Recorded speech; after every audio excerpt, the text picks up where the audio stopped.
13h30 et c'est Crime Story, les rendez-vous d'Alfred Hitchcock racontés par Serge Sauvion. Aujourd'hui, le faux coupable de Stanley Moore.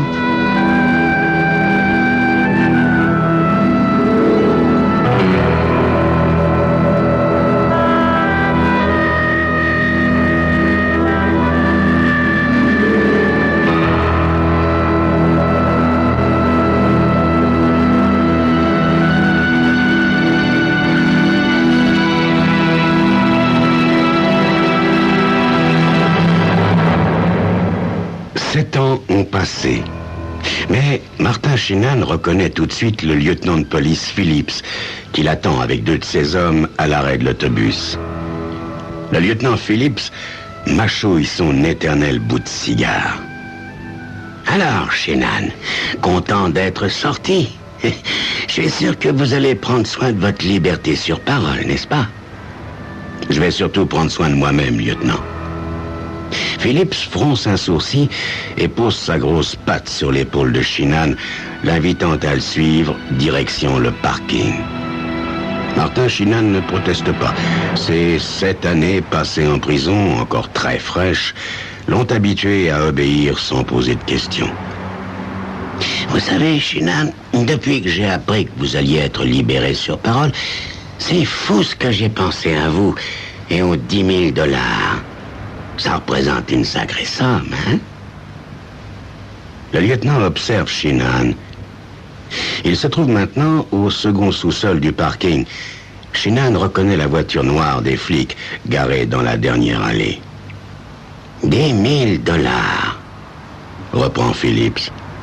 Je connais des types qui seraient capables de passer 7 ans en tôle s'ils savent que ce fric les attend au chaud à la sortie.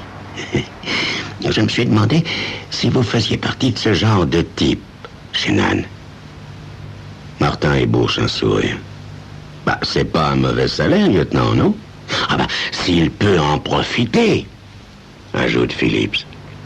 Quand l'État libère sur parole un type qui vient de passer 7 ans aux frais pour avoir dévalisé les coffres d'une entreprise, je pense qu'il serait étonné de le voir soudain dépenser plein de fric, surtout que l'argent de ce hold-up n'a jamais été retrouvé. Ça, ce serait risqué, c'est sûr, dit Sheenan. Phillips et Sheenan s'installent à l'arrière de la voiture, les 2 autres policiers à l'avant. Le plus grand des 2 prend le volant. Sheenan allume une cigarette et regarde, assoiffé de reconnaître sa ville. Mais en 7 ans, les choses ont changé. Les bâtiments et les rues aussi. Vous savez, dit Phillips, retirant son moignon de cigare de sa bouche, j'ai toujours pensé que vous ne saviez vraiment pas où l'argent volé avait été caché. Pour moi, c'est votre associé, Sam Hellman, qui a planqué le fric de la paye avant de se faire descendre. Alors, lieutenant, si vous avez cru à cette partie de mon histoire, pourquoi n'avoir pas cru à celle où je disais que j'étais innocent? Mais tout simplement parce que Hellman et vous avez été formellement reconnus par Purdy et par Sherwood. C'est faux, lieutenant. Seulement Purdy. Sherwood n'était pas sûr de m'avoir reconnu. Mais, Martin, et les 5 000 $ qu'on a retrouvés dans votre chambre? C'était un coup monté, lieutenant. Un coup monté? Par Sam Hellman? Mais non, voyons. Sam ne m'aurait pas fait ça, non. C'est son associé. Oui. L'homme mystérieux qui n'a jamais existé. Enfin, lieutenant, il faut bien qu'il y ait quelqu'un d'autre, puisque c'est pas moi. Écoutez, Sheenan, Purdy vous reconnaît. Sherwood entend votre nom pendant le hold-up, votre nom prononcé par Hellman. On retrouve une partie du fric chez vous. Ça fait beaucoup, ça, non? Hein? Et puis, pourquoi l'homme mystérieux n'a-t-il pas dépensé l'argent? Les billets auraient dû refaire surface. Mais lui non plus ne savait pas où l'argent était caché, lieutenant. Écoutez, supposons qu'après le hold-up, il décide de planquer le fric.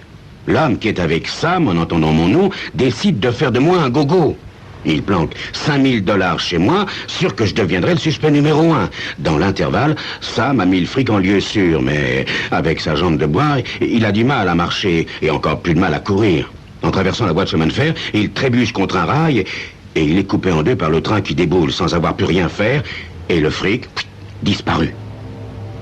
Écoutez, Shannon, moi, je m'appuie sur des faits. Les faits vous mettent là au moment du vol. Rien ne permet d'établir qu'il y ait eu un autre homme dans le coup. Un et un font deux. Hellman et Shannon, ça fait deux, voilà.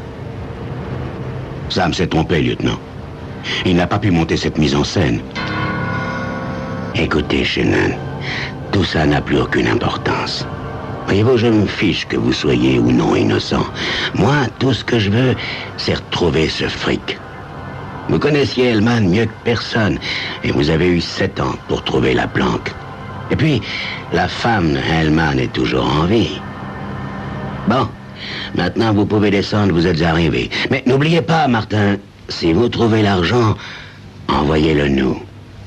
Je retrouverai le deuxième homme du hold-up, lieutenant, dit Martin Shannon en ouvrant la portière. Puis, fixant le lieutenant dans les yeux, quand je l'aurai retrouvé, lieutenant, je serai acquitté. Et alors j'attaquerai la ville en justice et je demanderai des dommages et intérêts. Puis, il ferme la portière et se dirige sans hésiter vers une maison en briques roses. L'entrée est ouverte. Il monte jusqu'au 3e étage, s'arrête devant la 2e porte à droite, frappe et attend.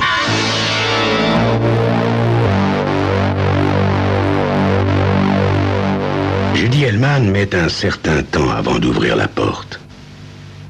Elle le dévisage soigneusement, puis pousse un cri de surprise. Judy lui tend les bras, puis l'embrasse chaleureusement. Ils éclatent de rire comme deux gosses. Une fois le choc passé, elle prend Martin par la main et le fait entrer dans le modeste studio qui sent bon le propre. Judy s'assied et le regarde.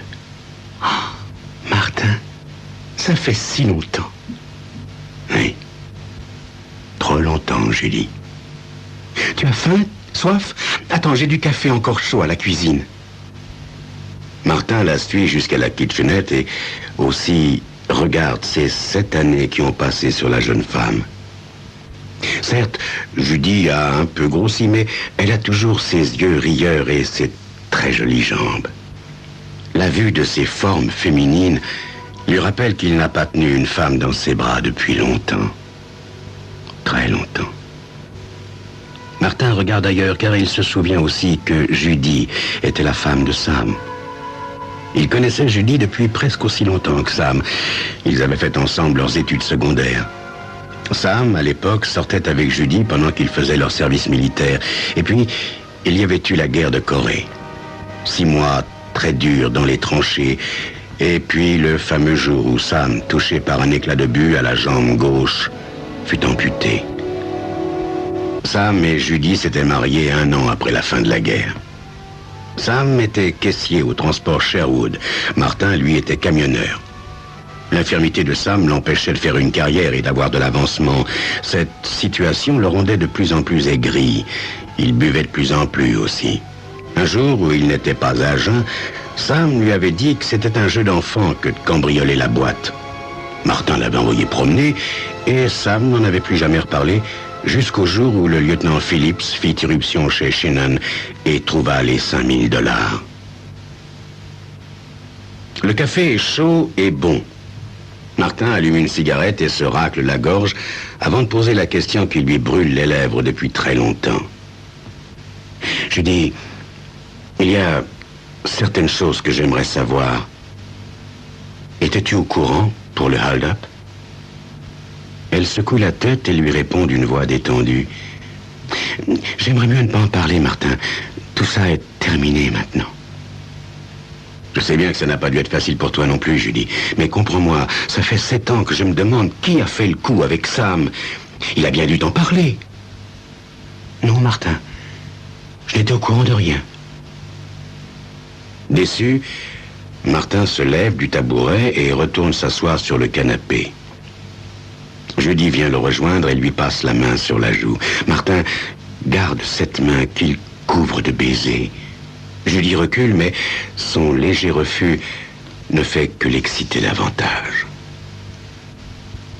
Le lendemain matin, ils prennent leur petit déjeuner ensemble sans parler de la nuit qu'ils viennent de passer. Martin se dit que ça a été merveilleux et que cela se renouvellera. Judy part pour son travail. Elle est serveuse dans un snack. Et Martin prend le bus avec elle, direction la bibliothèque municipale. Il passe plus de 2 heures dans les sous-sols à compulser les journaux des années précédentes. Martin Shannon remonte jusqu'à l'époque de son procès. Il essaie de lire le plus d'articles possible à la recherche du petit quelque chose qui pourrait le faire avancer. Il ne trouve rien de particulier. Il est sur le point de renoncer quand son attention est attirée par une photo en page 7 d'un quotidien paru 2 mois après son arrestation.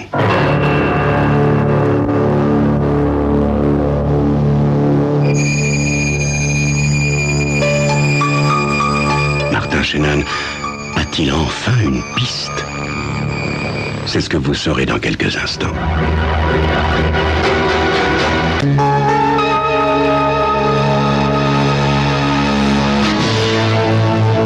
La jeune femme sur la photo s'appelle Virginia Adams et Martin l'a bien connue. C'était la serveuse du bistrot où se retrouvaient tous les employés de Sherwood, juste à côté de la boîte. Son mari était le propriétaire du bistrot et il ne la lâchait pas des yeux. Sa femme était une superbe créature et plus d'un homme avait eu ou rêvait d'avoir une aventure avec elle. Dans l'article, on disait qu'elle était sur le point de divorcer. On racontait comment elle torturait son mari avec ses nombreux amants, l'un d'eux lui ayant même offert un bracelet en diamant comme jamais son mari ne pourrait lui en offrir. Abandonnant l'article, Martin feuillette encore un certain nombre de journaux, puis, la tête pleine et le cœur battant, il sort prendre l'air. Et là, il se souvient. C'était un après-midi d'été brûlant, environ 1 mois avant son arrestation. Martin, Sam et d'autres vont prendre un verre au bar. C'est Virginia qui les sert, et Martin s'en souvient très bien, elle porte un bracelet de diamant. Sam, ou un autre, lui lance que son nouveau petit ami doit être plein aux as. Virginia ne fait que rire. Alors, un type entre, regardant nerveusement autour de lui. Martin est étonné, car c'est bien la première fois qu'il voit ce type ici. Et puis, les conversations reprennent leur cours.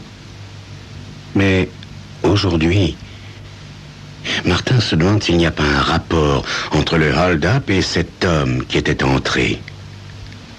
Cet homme, c'était James Purdy, le comptable de Sherwood.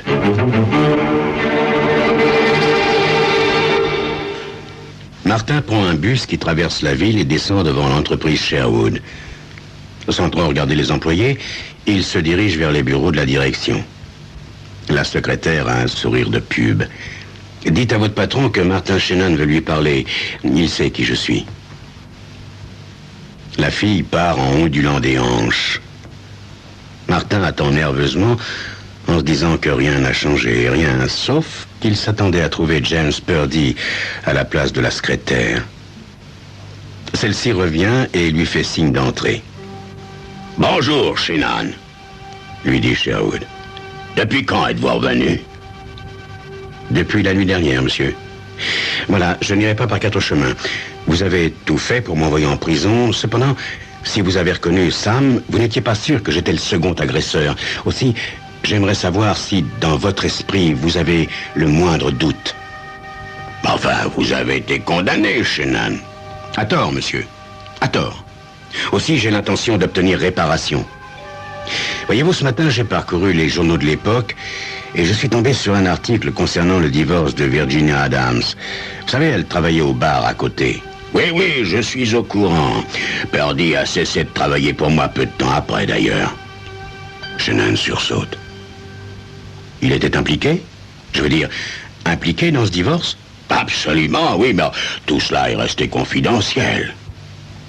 Mais pourquoi lui? Virginia aimait plutôt les gros balèzes. C'est pas vraiment le genre de Purdy.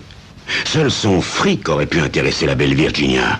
Et à ma connaissance, son dernier amant lui avait offert un superbe bracelet en diamant. C'était dans le journal. Écoutez, Shannon, je crois que vous y allez un peu fort, hein. Tout ce que je peux vous dire, c'est que Virginia Adams et Purdy sont partis ensemble. Et puis, 1 an plus tard, il est revenu, seul, encore plus maigre, encore plus décharné. Mais vous n'avez qu'à lui demander des explications. Il habite Macon Street, dans l'ancienne crèche. Martin remercie son ex-patron et sort. Macon Street est un endroit tranquille. Martin s'avance vers la vieille maison à la façade blanche et frappe à la porte.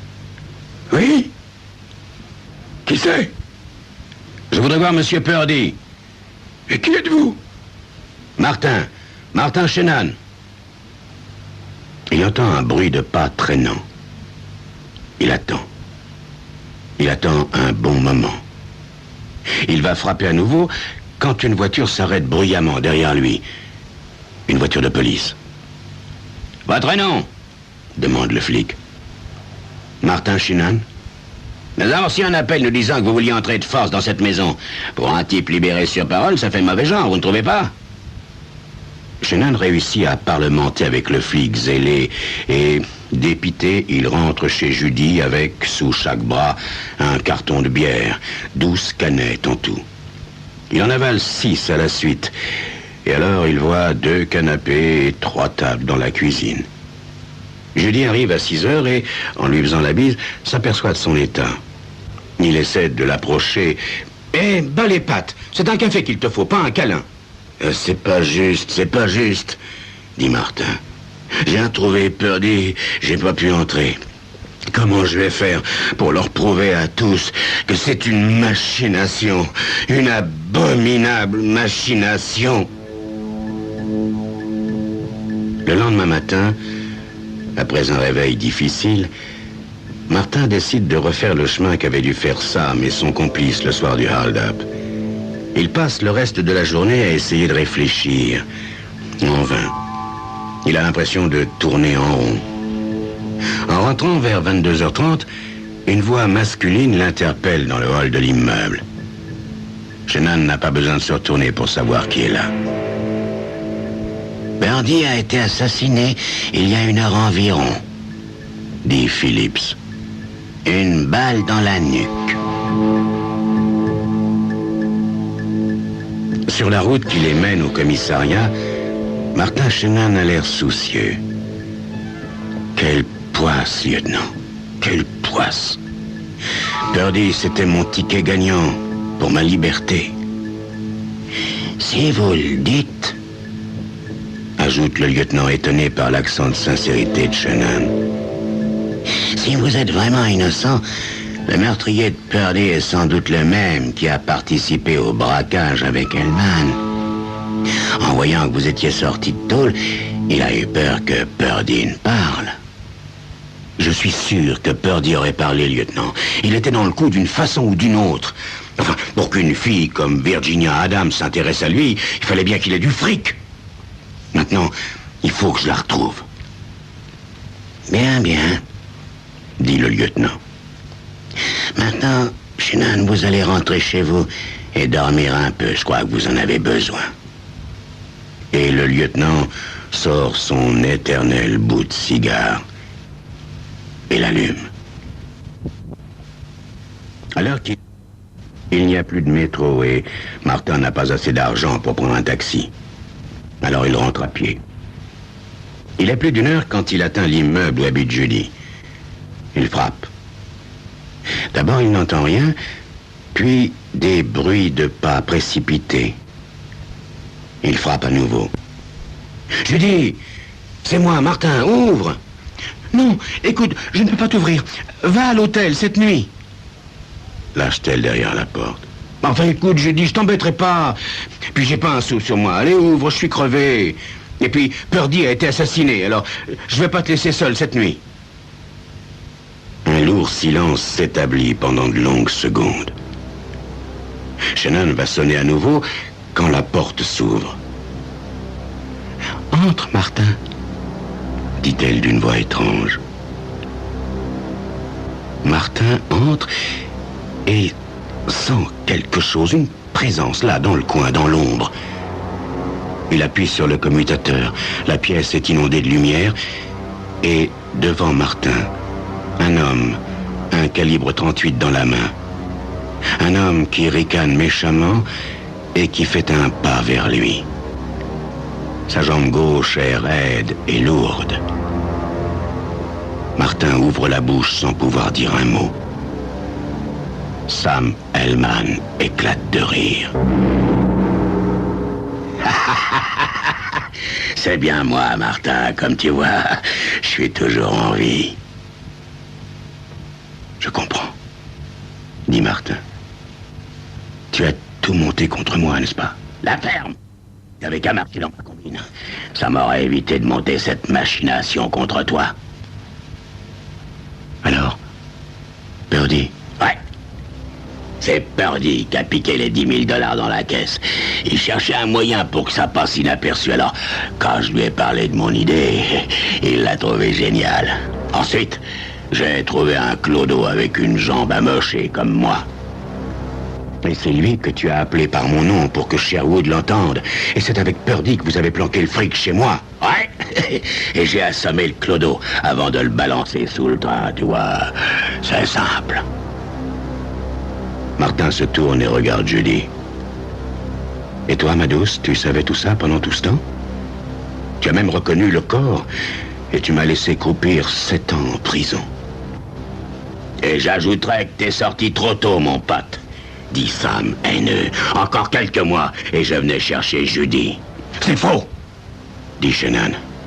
Si je n'étais pas sorti de tôle, tu n'aurais jamais remis les pieds ici. Tu es revenu pour liquider Purdy et maintenant tu veux emmener Judy pour qu'elle ne parle pas, pour éviter que les flics ne reviennent l'interroger. Ne l'écoute pas, je dis. Martin a envie de hurler. Il se mord les lèvres puis il lance d'une voix sèche. Bon, et maintenant, qu'est-ce qu'on fait? On va aller faire une petite balade tous les trois. Toi, tu vas faire une dizaine de kilomètres maximum. Et Judy va venir avec moi à Baltimore. Sam désigne la porte avec son revolver. Martin sort le premier, puis Judy, et Sam en dernier. Ils sont dans la rue, à mi-chemin d'une voiture luxueuse, qui doit être celle de Sam Hellman, quand 2 hommes sortent de l'ombre sur leur gauche. Martin reconnaît les 2 flics qui accompagnaient Phillips le jour de sa sortie. Voyant là sa dernière chance, il fait un saut de côté et se jette à plat ventre. C'est Sam Hellman! Il a un flingue! Sam Hellman est étendu, visage contre terre, un bras tendu, le calibre 38 serré dans sa main. Judy se jette sur lui, éclatant en sanglots. Un des 2 flics ôte l'arme de la main de Hellman, pendant que l'autre aide Judy à se relever. Martin se touche l'épaule légèrement meurtrie, souriant au policier. « Qu'est-ce qui vous a amené ici ?» demande-t-il au plus grand. « Vous avez été persuasif, Shannon. Le lieutenant Phillips s'est mis à croire à votre histoire. Mais enfin, il s'est dit que vous étiez peut-être innocent. Alors après le meurtre de Purdy, il a décidé de vous protéger et de vous surveiller. Il nous avait envoyé pour voir ce qui se passait chez Judy Hellman. Sergent, rappelez-moi d'offrir une grosse boîte de cigares au lieutenant Phillips la prochaine fois que je le verrai.